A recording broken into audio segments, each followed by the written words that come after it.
بہت ہی اچھے انداز میں پروگرام آپ کی خدمت میں پیش کیا۔ آج 15 اگست ہے۔ آج ہی کے دن، آج ہی کی تاریخ میں ہمارا ملک ہندوستان آزاد ہوا تھا، اور جس کی خوشی میں ہم اور آپ یہاں بیٹھے ہوئے ہیں، اور پورا ملک ہندوستان آج کے دن خوشیاں منا رہا ہے۔ آپ حضرات کو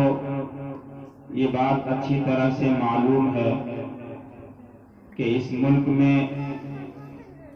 جو آزادی کی جنگ چھیڑی گئی ہے، دراصل جنگ آزادی کی تحریک کو چلانے والے انہی مدرسہ میں بیٹھ کر پڑھنے والے بوریہ نشین اکابر اور مشائخ تھے۔ جب اس ملک میں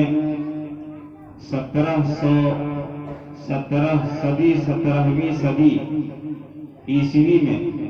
جب اس ملک بھارت میں انگریز داخل ہوا،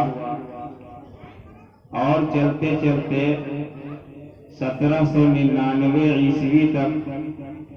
ہندوستان کے اکثر ملکوں پر، اکثر صوبوں میں اور ہندوستان کی اکثریت پر انگریز نے قبضہ کر لیا، اور 1799 عیسوی میں سری رنگا پٹنم میں ٹیپو سلطان کو شہید کر دیا گیا، اور اس کے سینے پر ایک انگریز جنرل چڑھ کر کے یہ اعلان کرتا ہے کہ آج سے ہندوستان ہمارا ہے۔ 1799 عیسوی میں ٹیپو سلطان کو شہید کیا گیا، اور ٹیپو سلطان شہید رحمت اللہ علیہ کے سینے پر چڑھ کر ایک انگریز نے یہ آواز لگائی کہ آج سے ہندوستان ہمارا ہو چکا ہے۔ پھر کیا تھا کہ ہمارے علماء کرام جو اس وقت کے بڑے بڑے جلیل القدر علماء تھے، وہ کھڑے ہو گئے،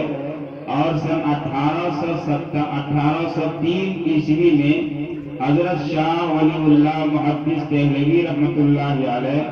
کے بڑے صاحبزادے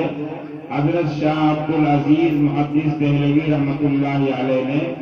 یہ فتویٰ دے دیا کہ اب یہ ملک بھارت جو ہے دارالحرب ہو گیا،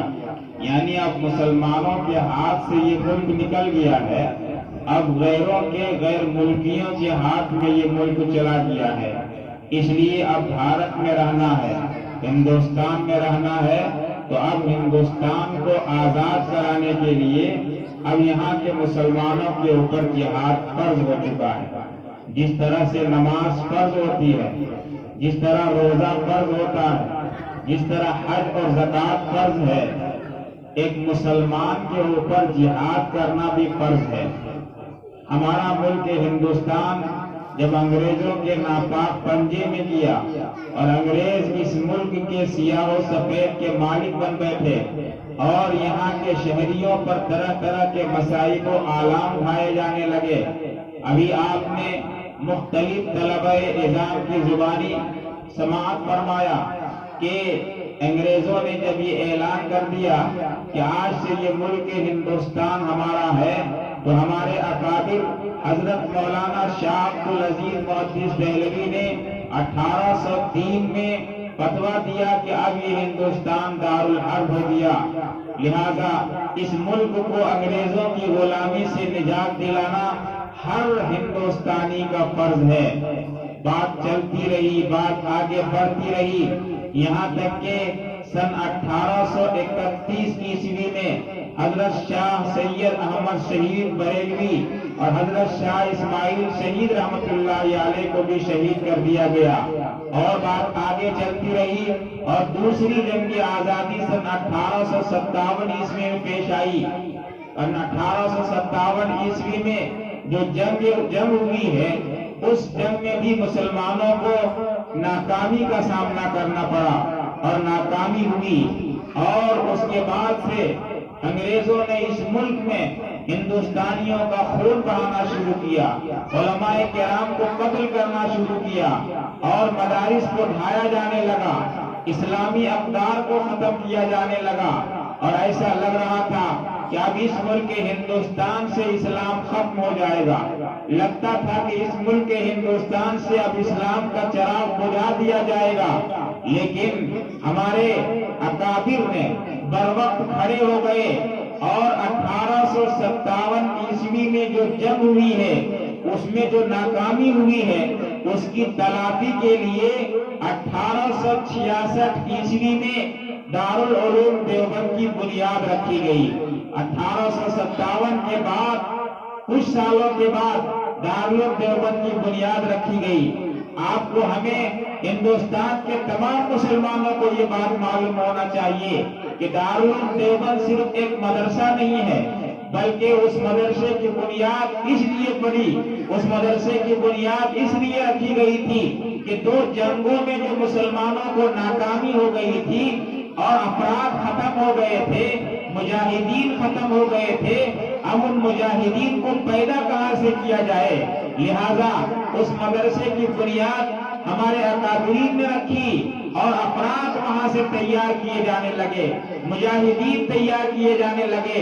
اور وہ مجاہدین پورے ملک کے اندر پھیلتے گئے۔ افغانستان کی طرف انہوں نے اپنا رخ کیا اور ترکی اور یورپ کی طرف چلے گئے اور پورے ملک کے اندر پھیل گئے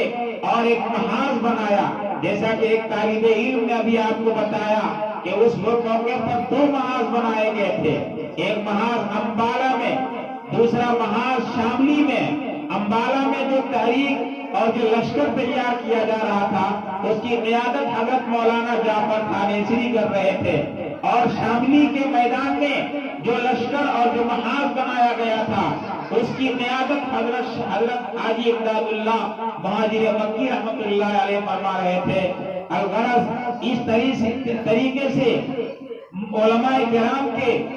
مختلف اور پے در پے قربانیوں کے نتیجے میں ہمارا یہ ملک آزاد ہوا۔ آج بھی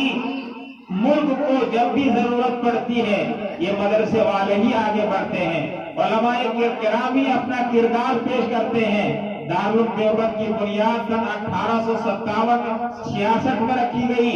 اور پھر وہاں سے افراد تیار کیے جانے لگے، مجاہدین تیار کیے جانے لگے، ہندوستانیوں کو ایک کیا گیا، ہندو مسلم سب مل کر کے مہاتما گاندھی کی قیادت میں جو ہے اس ملک کی آزادی کے لیے جنگیں لڑی جانے لگی اور سن 1947 میں یہ ملک آزاد ہوا۔ آپ کو معلوم ہے کہ اس ملک میں تقریباً 200 سال تک انگریزوں نے راج کیا، اتنا خون بہایا، اتنا ظلم ڈھایا، ہندوستان کو سونے کا چڑیا کہا جاتا تھا۔ یہاں کی دولت کو وہ لوٹ کے لے گئے، یہاں کی جائیداد کو وہ لوٹ کر لے گئے۔ میرے دوستوں، میرے بزرگوں، عزیز طلبہ، آپ حضرات قوم کے نونہال ہیں، قوم کے مستقبل ہیں۔ آنے والے وقتوں میں جس طریقے سے ان مدارس نے ماضی میں اپنا کردار ادا کیا ہے، انشاءاللہ مستقبل میں یہی مدارس اپنا کردار پیش کریں گے انشاءاللہ، اور ابھی بھی یہ مدارس ہی اپنا کردار پیش کر رہے ہیں۔ یہ اسکول میں پڑھنے والے طلبہ، اسکول میں پڑھنے والے بچے، ان کو صرف شور کرنا آتا ہے۔ حقیقت یہ ہے کہ جب جب بھی گلستان کو خون کی ضرورت پیش آئی ہے، انہی بوریوں پر بیٹھ کر پڑھنے پڑھانے والے علماء کرام ملک و ملت میں کے لیے قربانی دینے کے لیے آگے بڑھے ہوئے ہیں۔ انشاءاللہ جب جب بھی ملک کو جس طرح کی قربانی کی ضرورت پیش آئے گی، یہی مدرسے کے طلبہ آگے بڑھیں گے، علماء کرام آگے بڑھیں گے۔ آج ضرورت اس بات کی ہے کہ ہم ملک کی آزادی کی تاریخ کو سمجھیں، اپنے گھروں میں سمجھائیں، اپنے بچوں کو سمجھائیں۔ ہمارے ملک کی آزادی کے لیے ہمارے جن اکابر نے قربانیاں پیش کی ہے، آج ہمارے اسکولوں میں صرف مولانا ابوالکلام آزاد کا نام لے لیا جاتا ہے۔ افسوس تو یہ ہوتا ہے کہ غیر مسلم لوگ جو اسکول چلاتے ہیں اس کے لیے تو کوئی کہنا نہیں ہے۔ جو لوگ مسلمان ہو کر اسکول چلاتے ہیں ان کے یہاں مسلمانوں میں صرف مولانا ابوالکلام آزاد کا نام لیا جاتا ہے، اور اسکول کے بچوں کو اس کو پوچھئے کہ مولانا ابوال کلام آزاد کی صحیح ہسٹری کیا ہے تو ان کو وہ بھی پتہ نہیں رہ پائے گا۔ حالانکہ ابھی ایک طالب علم نے بتایا کہ تقریباً 2 لاکھ مسلمانوں کو آزادی کے موقع پر انگریزوں نے شہید کیا، جس میں سے 51,500 صرف اور صرف علماء کرام تھے۔ دہلی کے اندر صرف 500 علماء کرام کو پھانسی شہید کیا گیا۔ شاملی کے میدان سے لے کر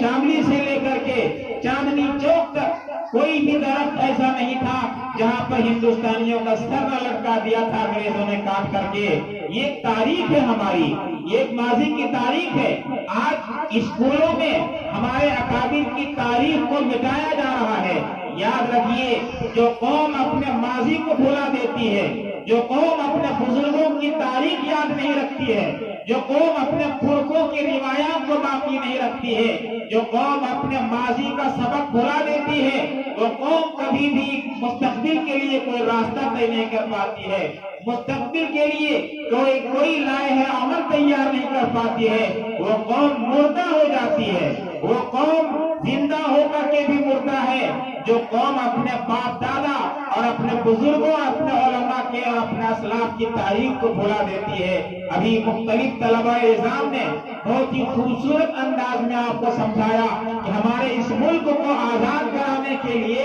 ہمارے بزرگوں نے، ہمارے اکابر نے اور بڑے بڑے علماء نے کس طرح سے اس ملک کے لیے قربانیاں پیش کی ہے۔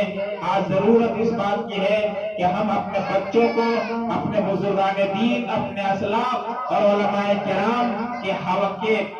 حالات اور ان کے واقعات کو سنائیں اور مستقبل کے لیے کوئی صحیح راستہ طے کرنے کی کوشش کریں۔ یہ چند باتیں میں نے آپ حضرات کی خدمت میں عرض کی ہیں۔ اللہ تبارک و تعالیٰ سے دعا ہے اللہ پاک ہمیں اور آپ کو کہنے سننے سے زیادہ عمل کی توفیق مرحمت فرمائے، ہمارے ملک کی اللہ حفاظت فرمائے، ملک کے اندر سالمیت عطا فرمائے، فرقہ پرستوں سے اور نفرتوں سے اللہ پاک ہمارے اس ملک کی حفاظت فرمائے۔ وآخر دعوانا الحمدللہ رب العالمین۔